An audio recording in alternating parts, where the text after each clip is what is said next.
Hello friends, you're welcome once again to another fascinating math video.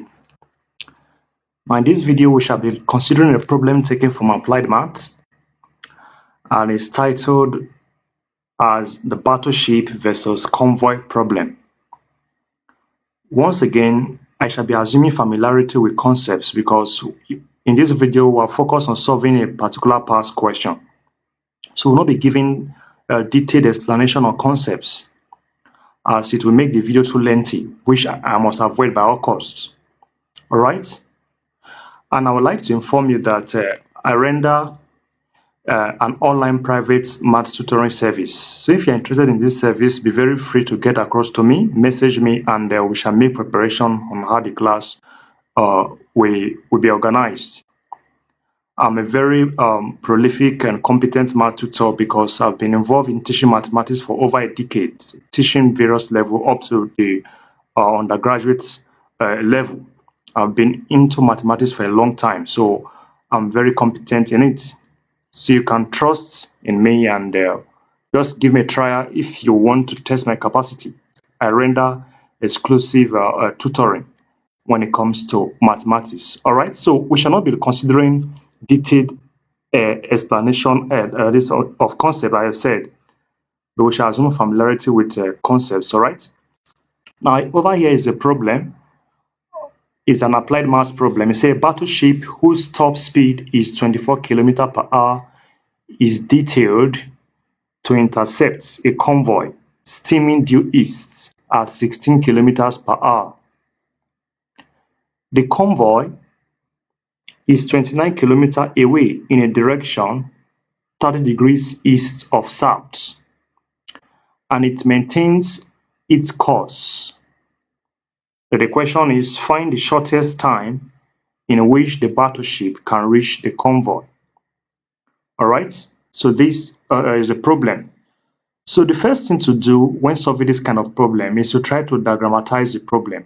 Now, if you observe the question, the statement of the problem carefully, you will discover that we are given only one velocity, and the velocity is that of 16 kilometers per hour due east. The reason why it is a velocity, it has two components. What are they? Direction. By direction, we mean the eastern direction, and the magnitude. And the magnitude here is 16 kilometers per hour. Unlike the 24 kilometers per hour, that is just a mere speed. It is not a velocity. So there's a clear difference between a velocity and a speed. So in this problem, we are given only one velocity, and the other data is a speed. So we try to diagrammatize the problem. Now, on putting it into diagram, we have the following. Over here, I said, let B, the letters B and C denote battleship and convoy respectively. So in the diagram that will follow, wherever you see B, B stands for battleship, while C stands for the convoy, all right? Now, we are now illustrating the problem. We divided the diagram into two parts. We have the space diagram and the vector diagram. It is from the vector diagram we shall do our analytical thinking. But in the space diagram helps us to see the problem in a clear illustration. Now over here, you will discover that the line, look at this circle, the red circle. Let me illustrate so you can get what I'm talking about. See the circle? This red circle you are seeing here. It is a possibility of, it's a circle that shows the various possibility involved in the velocity of the battleship. You know, the velocity wasn't given to us, but the magnitude of the speed was given. The magnitude over here is 24 kilometers per hour. Can you see that? So in what direction? We don't know the direction. So it is good to draw a circle in this manner, since a circle points in all directions. So that the line BD, BC, can you see the lines? Look at my description, BD, BC, BA, BG, BF, BE. There are various choice or various possibility of the velocity, and each of them are of magnitude 24 kilometers per hour. That is, let me illustrate with my pen now. This one here can be 24 kilometers per hour. This can be 24 kilometers per hour. This the same thing. This the same, and there are many. All right. So there are various directions that can take place. Now, we don't know the particular one, but for the battleship to intercept the convoy, the relative velocity must play a very crucial role. The relative velocity of the battleship must be aligned with the line BC. Okay, let me remove this letter from here to avoid confusion. I will remove this letter now. Let's put in its place, let us put a Z, all right? Because we already have C here. Look at it, there's already C here, so no need to put C there again. So for this battleship to intercept the convoy, which is C you are seeing here, can you see that? This is the convoy, while this B here is the battleship, all right? See,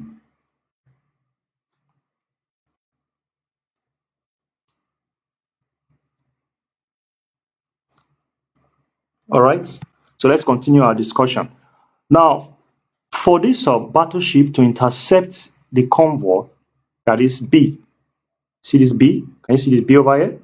For that to happen, the relative velocity of this battleship with respect to the convoy must intercept with the line BC, all right? With this line you are seeing here, this line that is going, this BC, that must happen. Otherwise, there will be no interception.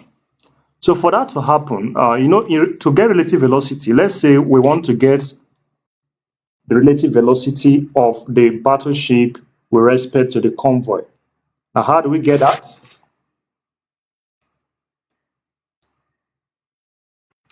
We can say the relative velocity of battleship with respect to convoy is equals to velocity of battleship minus velocity of convoy.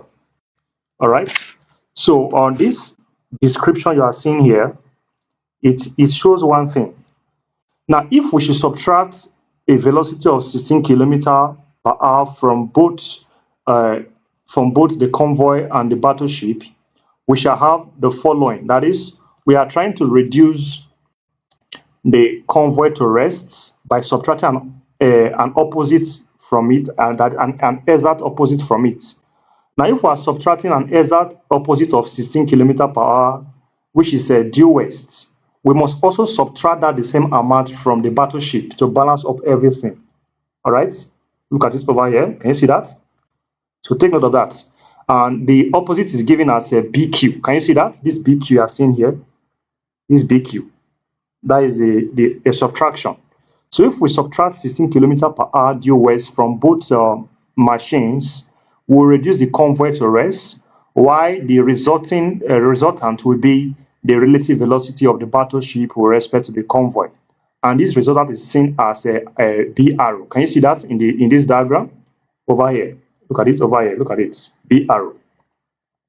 So it is good we calculate the convoy, the battleship must move in that course for there to be an interception. Otherwise, there will be no interception. All right. Now this diagram over here.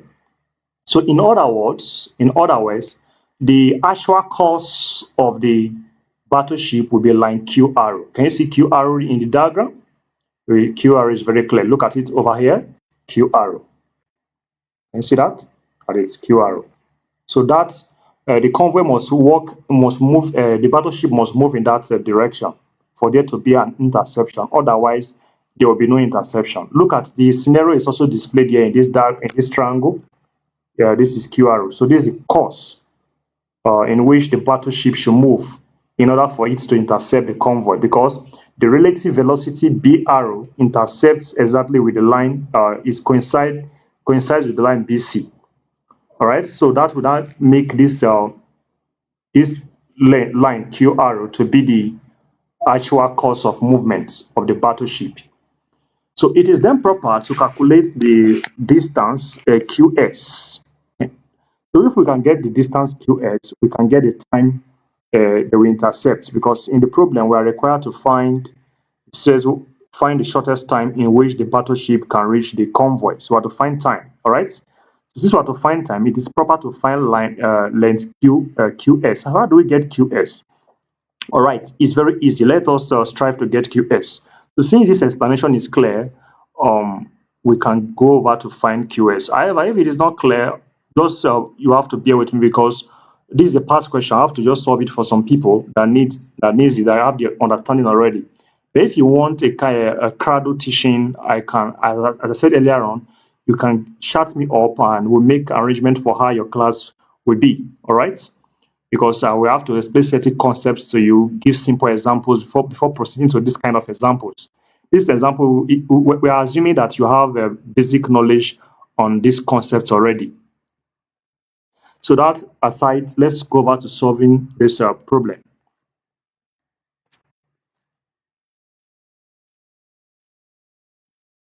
So what we shall do, well, let's try and find a line BY. All right. Now from the problem, we are given that the line BC is equal to 29 kilometer per hour. Look at it over here in the problem. So if you look at it here, can you see that? 29 kilometer per hour. That is the distance of the battleship from the convoy, which is a line BC. All right, that is line BC you are seeing here. So the convoy is in a course of 30 degrees east of south. So in that case, angle YBC is 30 degrees. Like I say, angle YBC is equal to 30 degrees. All right. So from triangle, considering triangle BCY or YBC, we can get the length BY by using the sign of the angle BYC. Don't forget that angle BCY rather is 60 degrees. If angle YBC is 30 degrees, then follows that angle BCY will be 60 degrees. All right. So in that case, taking the sign, we have that the length BY is equal to BC sine 60 degrees. All right. So, and this is already 29 degrees. It's given to us in the statement of the problem. So we can write it as 29 or sine 60, which is root 3 over 2. That will be kilometer per kilometer. So I've finished calculating that distance. And don't forget, this line BY is also equal to the distance from here to here. Let me illustrate it by broken lines. All right. So I can call this point Z, for example. Let me call it Z. All right. So they are the same thing. Now, don't forget alpha, as you see here, alpha is equal to this angle you are seeing here. So if let me call it phi, then if I can find alpha, I've gotten phi. All right. Then we shall consider triangle QB Now, from triangle QBR. All right. Now let us try and get one of the angles. We can easily get the angle beta. How do we get the angle beta? Now listen attentively. We use the sine rule because applying the sine rule, we have 16 over sine beta is equal to over here we have 24 over sine 120. You know the angle here will be 120 because this is 30 plus 90. So that will give us 120, all right? And this can be simplified as 16 over sine beta equal to 24 over sine 60. All right, so from whence we have a result. Well, on multiplying out, we have we have 24 sine beta equals to 16, which will give us 8 root 3. Then dividing, please take note, this is beta, this is not 60. Let me remove it from here. This is beta. Then it follows that beta is equal to the arcsine or the sine inverse of root 3 over 3. All right. From this line, we get this line. You get? So I don't want the video to be too lengthy. So we have gotten that beta already. So leave it in this form. Don't evaluate it yet. So we've gotten beta. And since we've gotten beta to be that, we can easily get alpha. That means our alpha, by using the angle sum in a triangle. Now don't forget we are considering triangle QB's arrow. That is the triangle we are considering. So I will rule this place so that we will not go too far from the page. All right. So I can use that place. So consider triangle QBR. we can find angle alpha. Now, using the angle sum in a triangle, we have that alpha is equals to 180 degrees minus 120 degrees minus beta. And my beta is already what? Let's see what we have for beta. The arc sine of root 3 over 3. And that will give us 60 minus the arc sine of root 3 over 3. Can you see that? All right, so we've gotten alpha. That means my phi is also 60 minus sine of the arc sine of root 3 over 3 because the angles are alternate. Alpha and phi are alternate in the diagram. All right, so we've gotten that already. So we cannot get the distance. Have we got to the distance by? Yes, this is by over here. I've gotten it already. So don't forget that by is equal in length to qz. All right, so that means this place is also 29 root 3 over 2. Can you see that? Then we now go over to find qx. How do we get qs? We use the sign of the angle. We take the sign of the angle. That is, considering triangle qxz, we can get qy. So on that consideration, we have the following. From triangle QXZ, all right? So we want to find QY. So QX. So in this case, to get QS, we use the sign. Now, you know, sine of phi, which is 60 minus this,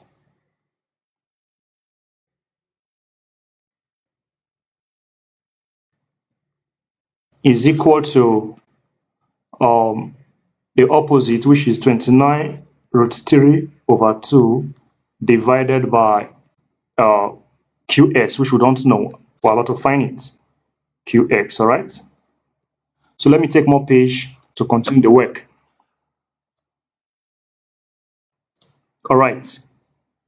So in this case, our QX, therefore, our QX become 29 root 3 over 2 sine 60 minus arc sine of this. All right, so and that would be in a kilometer. So that is the distance qx.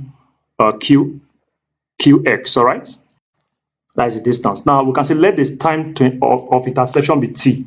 So let the time for interception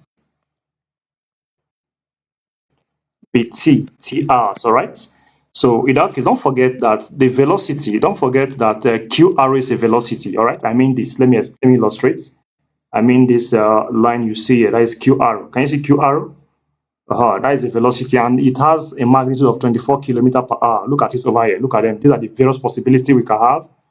I explained before now that there are the various possibilities. Look at them here. Can you see that?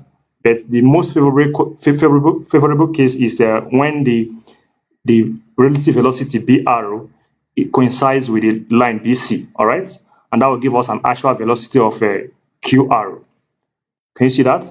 So in that case, we can select the time be this. So therefore, we have that the velocity times the time should give us the distance qx. All right. So in this case, qs is already 29 root 3 over 2 sine of 60 minus arc sine of root 3 over 3. All right. We have this as a result. So divided through by 24, we have our t. This implies that t is equals to 29 root 3 over this will become 48 sine of 60 minus the arc sine of root 3 over 3. Can you see that? So on working this we have here, if you evaluate this result from your calculator, everything you will get the answer of 2.5 hour. All right, so this is the time. This is the shortest time at which the battleship will intercept, will reach the convoy. All right, so that is it, and it will reach. Now that is the battleship will travel in this route. Look at my description. Look at it in this route. until it meets the convoy at this point X. And the time for that is what I've calculated already below here. So you take your time, go through the problem gradually. I know it will look difficult for some of you because you don't have the foundation yet. I promise that if you look at it once, twice, and thrice, you get a full grasp of what I've explained. All right. So if you don't get clarity, you can comment, and I'll do my possible best to bring about clarity in this particular problem. So thank you very much for paying attention. I really appreciate your presence. Once again, I render an online private math tutoring service. So if you're interested in this service, you can get across to me. Not only private, it can be group class. I still offer such services. So thank you very much. I really appreciate your presence. You are great.